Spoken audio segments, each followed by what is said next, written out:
भानुप्रिया वैष्णव GLCIS के इस online मंच में आप सभी का हार्दिक स्वागत अभिनंदन करती हूं। और जैसा कि आप सभी जानते हैं, हम लोग सारथी बैच में जो अनुवाद वाला पोर्शन चल रहा है उसे हम कवर कर रहे हैं, जिसमें हम अनुवाद और अनुवाद के साथ ही पारिभाषिक शब्दावली या मानक शब्दावली को साथ ही साथ कवर कर रहे हैं। तो बढ़ते हैं अपने इनकी ओर। पहला है ऑडिट। ऑडिट यानी होता है लेखा परीक्षा या समपरीक्षा। ऑडिट यानी कि होता है लेखा परीक्षा या समपरीक्षा। ये तो हुई यहाँ पर पारिभाषिक शब्दावली, जो 4 से 5 पारिभाषिक शब्दावली पूछी जाती है 2-2 अंक में। तो ये यहाँ से हमने की पारिभाषिक शब्दावली कवर। अब अनुवाद वाला पोर्शन अलग ही है, वो पेपर में अलग नंबर पे अलग नंबर्स का आता है, लेकिन हम उसको यहाँ पर कवर कर रहे हैं। उससे क्या होगा कि हमें ये वाला जो पारिभाषिक शब्दावली, इसका प्रयोग करके हमने एक सेंटेंस बनाया है, तो ये भी समझ में आ जाएगी शब्दावली सेंटेंस के माध्यम से। और उस सेंटेंस को हमने हिंदी और इंग्लिश दोनों में लिख दिया है, जिससे हमें किस वर्ड के लिए क्या इस्तेमाल किया जा सकता है शब्द हिंदी में या इंग्लिश में, वो हम अनुवाद के माध्यम से देख लेंगे। तो पहला है ऑडिट। ऑडिट यानी कि समपरीक्षा या लेखा परीक्षा। अगर ट्रांसलेशन की बात करें तो audits of contingency fund done by CAG। हम सभी को पता है, सभी जीके में पढ़ते हैं, audits of contingency fund done by CAG। CAG द्वारा आकस्मिक निधि का लेखा परीक्षा किया गया। अब अनुवाद में हमें कुछ चीज़ें ध्यान रखनी है, जैसे ऑडिट्स का मीनिंग तो हमें यहाँ आ गया कि चलो लेखा परीक्षा। कंटिंजेंसी मतलब क्या होता है? कंटिंजेंसी हम पढ़ते हैं ना, आकस्मिक निधि 2 to 6, 2 to 7 ना। आकस्मिक निधि को इंग्लिश में कहेंगे कंटिंजेंसी फंड, है ना। CAG को हम यहाँ पर सिर्फ CAG लिख सकते हैं। अगर वो इंग्लिश में लिखते हैं कंट्रोलर एंड ऑडिटर जनरल, तो फिर हमें इसका हिंदी अनुवाद लिखना पड़ेगा, जो भी है लेखा परीक्षा, जो भी इसका होता है। CAG को हिंदी में बोलते हैं महालेखा परीक्षा, वो लिखना पड़ेगा। इसके बाद इसको हम वाक्य को हम सिंपल प्रेजेंट या वर्तमान काल में लिखे, भूतकाल में लिखे या भविष्य में लिखे, तो वो हमें पता चलेगा यहाँ डन से। डू जो है उसके वर्ब की सेकंड फॉर्म है डन, और वर्ब की सेकंड फॉर्म हमेशा पास्ट टेंस में यूज होती है ना। तो ये वाक्य जो है हमारा भूतकाल में चला जाएगा। तो वाक्य से हमें थोड़ा समझ में आ रहा है, CAG द्वारा आकस्मिक निधि का लेखा परीक्षा किया गया। आगे देखिए, बैलेंस शीट यानी कि तुलन पत्र। Balance sheet of company shows it's sound financial position. Company की कोई बैलेंस शीट है, हमें यहाँ से क्या समझ में आ रहा है? बैलेंस शीट ऑफ कंपनी यानी कि कंपनी का तुलन पत्र। शोज मतलब क्या दिखाता है? साउंड फाइनेंशियल पोजीशन मतलब आर्थिक स्थिति। फाइनेंशियल पोजीशन यानी कि आर्थिक स्थिति। साउंड यानी कि अच्छी आर्थिक स्थिति। कंपनी का तुलन पत्र इसकी अच्छी आर्थिक स्थिति को दर्शाता है। ये हो जाएगा हमारा अनुवाद। अगला है आर्बिट्रेरी। आर्बिट्रेरी यानी कि मनमाना। आर्बिट्रेरी मीन्स मनमाना। The concerned officer should not make arbitrary decisions. Concerned officer यानी कि संबंधित अधिकारी, हम बोलते हैं ना संबंधित राज्य के राज्यपाल, यानी कि कंसर्न्ड गवर्नर, है ना, संबंधित राज्यपाल। कंसर्न्ड ऑफिसर शुड आया मतलब हमारे वाक्य में क्या लग जाएगा? चाहिए शब्द जुड़ जाएगा। नॉट मेक आर्बिट्रेरी डिसीजन यानी निर्णय, मनमाने निर्णय नहीं कर सकते हैं, यानी कि संबंधित अधिकारी को मनमाना निर्णय नहीं लेना चाहिए क्यों आया? जहां शुड लग जाए वहां आपको चाहिए वर्ड लगाना है। बेसिक पे यानी कि मूल वेतन। हम सभी जानते हैं, सैलरी की बात आती है तो सबको पता चलता है। बेसिक पे यानी कि मूल वेतन। द बेसिक पे of the worker has risen bye 3%। Basic पे बढ़ा दिया।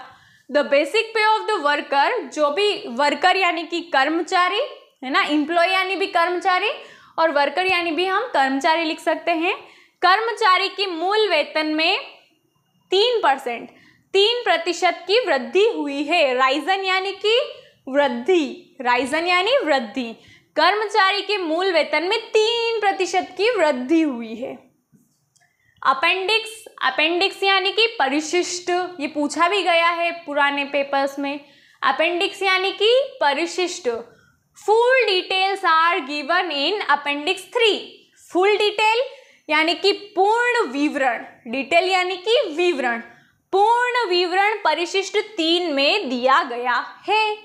आर आया है ना, देखो इज, एम और आर, ये 3 शब्द आएंगे, मतलब वाक्य वर्तमान काल में है। वर्तमान काल के लिए क्या क्या चीजें लगती है? इज, एम, आर, उसके अलावा आप याद रखेंगे हैज, उसके अलावा आप याद रख सकते हैं वर्ब की फर्स्ट फॉर्म अगर वाक्य में लगी हुई है तो वो भी हमारा प्रेजेंट टेंस होगा, और प्लस इज, एम, आर। फिर अप्रूवल, अप्रूवल यानी कि अनुमोदन। The plan will be submitted to committee for approval, मतलब एक प्लान यानी कि योजना विल बी सबमिटेड। अब देखो यहाँ विल आ गया, विल आ गया मतलब वाक्य कहाँ जाएगा? भविष्य काल का वाक्य है। अगर वाक्य में विल है मतलब वाक्य भविष्य काल का है ना। The plan will be submitted to committee for approval, योजना को अनुमोदन के लिए समिति के सामने रखा जाएगा। भविष्य काल जाएगा क्योंकि वहां विल आया है। योजना को अनुमोदन के लिए फॉर अप्रूवल यानी अनुमोदन के लिए, सबमिटेड टू कमिटी, समिति के सामने रखा जाएगा। बार काउंसिल, बार काउंसिल यानी विधिज्ञ परिषद, है ना, विधिज्ञ परिषद। The members of bar council are specialist, उनके फील्ड में वो विधि के जो है पूरे विशेषज्ञ होते हैं। The members of bar council are specialist, members यानी सदस्य, ऑफ बार काउंसिल यानी कि विधिज्ञ परिषद के सदस्य विशेषज्ञ होते हैं, है ना। ऑथोरिटी, ऑथोरिटी यानी कि प्राधिकार, ऑथोरिटी मीन्स प्राधिकार। Authority is the legal right of an individual, authority क्या है? एक लीगल राइट है किसी भी इंडिविजुअल का। लीगल यानी कि कानूनी, लीगल यानी कि कानूनी अधिकार, लीगल राइट कानूनी अधिकार। प्राधिकार किसी व्यक्ति के कानूनी अधिकार हैं। इंडिविजुअल के लिए हमने क्या वर्ड यूज किया? व्यक्ति, एन इंडिविजुअल यानी किसी व्यक्ति के। अगला है अप्रेंटिसशिप, अप्रेंटिसशिप यानी कि शिक्षुता, इसे याद रखिएगा, आ सकता है। अप्रेंटिसशिप यानी कि शिक्षुता। The apprenticeship of 3 months is compulsory for each selected candidate. Apprenticeship of 3 months, 3 महीने की शिक्षुता। Apprenticeship of 3 months, 3 महीने की शिक्षुता। Compulsory for each selected candidate, यानी कि each यानी कि प्रत्येक, selected यानी चयनित, candidate यानी कि प्रत्याशी। Each selected candidate, प्रत्येक चयनित प्रत्याशी के लिए अनिवार्य, कंपलसरी यानी अनिवार्य, प्रत्येक चयनित प्रत्याशी के लिए 3 माह की शिक्षुता अनिवार्य है। अगला है बैकलॉग, हम बोलते हैं ना बैकलॉग की भर्ती है, बैकलॉग वैकेंसी है, तो बैकलॉग यानी कि पिछला बकाया, यानी कि जो पुरानी वैकेंसीज छूट जाती है उन्हें हम कहते हैं बैकलॉग। बैकलॉग यानी पिछला बकाया। Recruitment process should be initiated for backlog vacancies. Recruitment यानी कि भर्ती प्रक्रिया, रिक्रूटमेंट प्रोसेस यानी भर्ती प्रक्रिया। शुड, शुड का मैंने पहले ही कहा, शुड आया है मतलब कि हमारे वाक्य में क्या जुड़ जाएगा? चाहिए। इनिशिएटेड मतलब शुरू करना, इनिशिएट करना यानी शुरू करना। फॉर बैकलॉग वैकेंसीज यानी कि पिछली रिक्तियों के लिए, वैकेंसी यानी कि रिक्तियां, वैकेंसी मीन्स रिक्तियां। पिछली बकाया रिक्तियों को भरने के लिए भर्ती प्रक्रिया शुरू की जानी चाहिए। हाँ, यहाँ पर ये भरने के, भरना वर्ड एक्स्ट्रा ऐड हो गया है, ये नहीं आना चाहिए। बाकी पिछली बकाया रिक्तियों के लिए भर्ती प्रक्रिया शुरू की जानी चाहिए, ऐसा ये वाक्य होगा। बिड, बिड यानी बोली लगाना, BID बिड, बिड मीन्स बोली लगाना। द भेल will bid for the contract of power plant. भेल जो भेल जो कंपनी है भोपाल में वो वाली, तो भेल will bid for the contract of power plant. Will आया है यानी कि वाक्य जाएगा हमारा फ्यूचर टेंस में। विल यानी कि वाक्य जाएगा हमारा फ्यूचर टेंस में। बिड यानी कि बोली लगाएंगे फॉर द कॉन्ट्रैक्ट, मतलब किसी कॉन्ट्रैक्ट के लिए। कॉन्ट्रैक्ट यानी कि अनुबंध या ठेका, कॉन्ट्रैक्ट यानी अनुबंध या ठेका। ठेके के लिए, किसके ठेके के लिए? पावर प्लांट यानी कि ऊर्जा ग्रह। तो ऊर्जा ग्रह के ठेके के लिए भेल बोली लगाएगी। अगला है बिक्वेथ। बिक्वेथ यानी कि वसीयत करना। बिक्वेथ वसीयत। He bequeathed his entire estate to the government. उन्होंने, हिज यानी कि उन्होंने, अपनी, एंटायर यानी कि पूरी, एंटायर यानी पूरी, उन्होंने अपनी पूरी संपत्ति, स्टेट, स्टेट यानी कि संपत्ति, उन्होंने अपनी पूरी संपत्ति सरकार को वसीयत कर दी। बैकडेटेड। बैकडेटेड यानी कि पूर्व दिनांकित। बैकडेटेड यानी पूर्व दिनांकित। It is a backdated cheque. यह पूर्व दिनांकित चेक है, मतलब चेक पे पहले वाली डेट डली है, तो यह पूर्व दिनांकित चेक है। ऑक्शन। ऑक्शन यानी कि नीलामी। ऑक्शन यानी नीलामी। Issue public notice for auction of old stock. Issue यानी कि जारी करना। इशू पब्लिक नोटिस यानी कि सार्वजनिक सूचना जारी करें। इशू पब्लिक नोटिस, सार्वजनिक सूचना जारी करें। For auction of old stock, पुराने सामानों की नीलामी के लिए। बेंच। बेंच यानी कि न्यायपीठ। न्यायपीठ। Chief justice of India addressed the bench, यानी कि chief justice of India, Bharat के मुख्य न्यायाधीश ने न्यायपीठ को संबोधित किया। अब यहाँ पर जो सीखने लायक शब्द है वो है एड्रेस्ड। एड्रेस्ड यानी कि संबोधित करना। एड्रेस्ड यानी कि संबोधित करना। ये वीडियोस जो है आप डेली देखना, डेली आपको देखने चाहिए। एक एक वीडियोस ही बनते हैं, एक एक वीडियोस आप डेली देखें, क्योंकि ये मेरा अनुभव है कि मेंस में जब हम मेंस देते हैं, जब हम एग्जाम सेंटर में बैठे हुए होते हैं, तो हमारे सामने आसान से शब्द भी, जैसे कि इस बार आया था पेंशन। पेंशन सुनने में कितना आसान लगता है कि पेंशन, वाह यार ऐसा शब्द आ जाए तो हम तो कर लेंगे। लेकिन आप सोचो, पेंशन का हिंदी मीनिंग नहीं आया बच्चों को। क्यों? क्योंकि प्रैक्टिस नहीं थी। पेंशन बहुत आम शब्द है, हर कोई, मतलब जो पढ़ा लिखा ना हो वो भी पेंशन शब्द का इस्तेमाल करता है। लेकिन पेंशन एक इंग्लिश वर्ड है, उसका हिंदी मीनिंग मतलब मैक्सिमम बच्चों को नहीं आ पाया। तो ये सिचुएशन होती है एग्जाम हॉल में बैठने के बाद। बाहर हमें लगता है, जब हम एग्जाम में नहीं जाते, हमें लगता है यस मैं कर लूंगा, आई विल डू इट। लेकिन एक्चुअल में ये होता है कि हमको टू द पॉइंट वो चीज़ें आ नहीं पाती है, हमें सरल लगती है। हमें ऐसा लगता है कि हमें आता है, लेकिन एग्जैक्ट वर्ड नहीं आ पाता है। लेकिन आप लोगों के साथ वो समस्या नहीं होगी अगर आप रेगुलर जो है प्रैक्टिस इन चीज़ों की करेंगे। तो रेगुलर आपको इनकी प्रैक्टिस करनी चाहिए।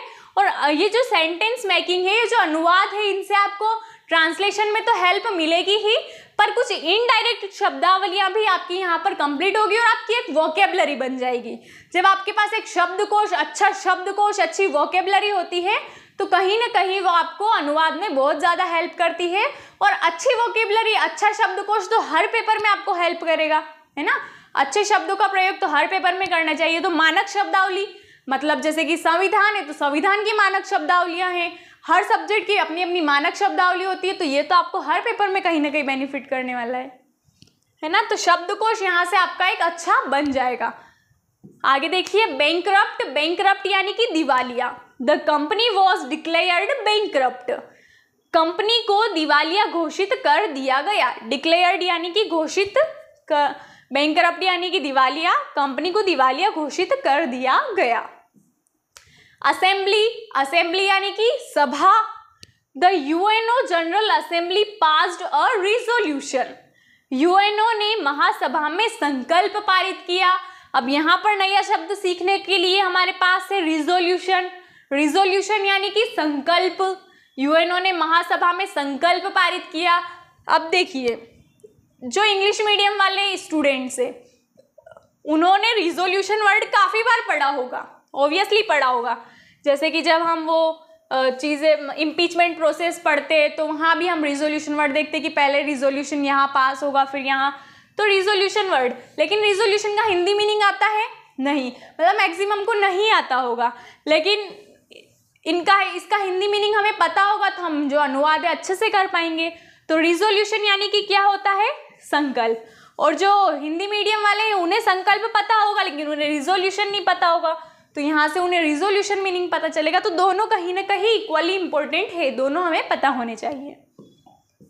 आगे देखिए बैलेट। बैलेट यानी कि मत पत्र।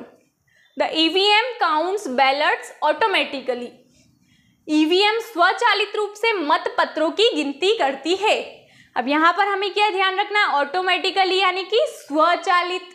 ऑटोमेटिक शब्द तो हम बहुत बोलते हैं, डेली इस्तेमाल करते हैं, हिंदी मतलब पता है, हिंदी मतलब है इसका स्वचालित। ईवीएम स्वचालित रूप से मत पत्रों की गिनती करती है। ऑटोनोमस। ऑटोनोमस यानी कि होता है स्वायत्त। ऑटोनोमस यानी स्वायत्त। Election commission is an autonomous body. चुनाव आयोग एक स्वायत्त संस्था है। बॉडी यानी कि संस्था, चुनाव आयोग एक स्वायत्त संस्था है। अब हमने तो बॉडी मतलब शरीर पढ़ा है, तो ऐसा नहीं कि हम अनुवाद में बॉडी मतलब शरीर लिख दे, नहीं। ऑटोनोमस बॉडी यानी कि इस जो वाक्य है, वाक्य के अनुसार यहाँ पर बॉडी का मतलब होगा संस्था। अगला देखिए बेल। बेल यानी कि जमानत। द जज granted bail to the accused. Accused यानी कि, अक्यूज्ड भी पारिभाषिक शब्दावली, अक्यूज्ड यानी कि होता है अभियुक्त। जज यानी कि न्यायाधीश। ग्रांटेड यानी कि देना, यानी कि न्यायाधीश ने अभियुक्त को जमानत दे दी। अप्रिसिएशन। एप्रिसिएशन यानी कि सराहना, एप्रिशिएट करना, सराहना करना।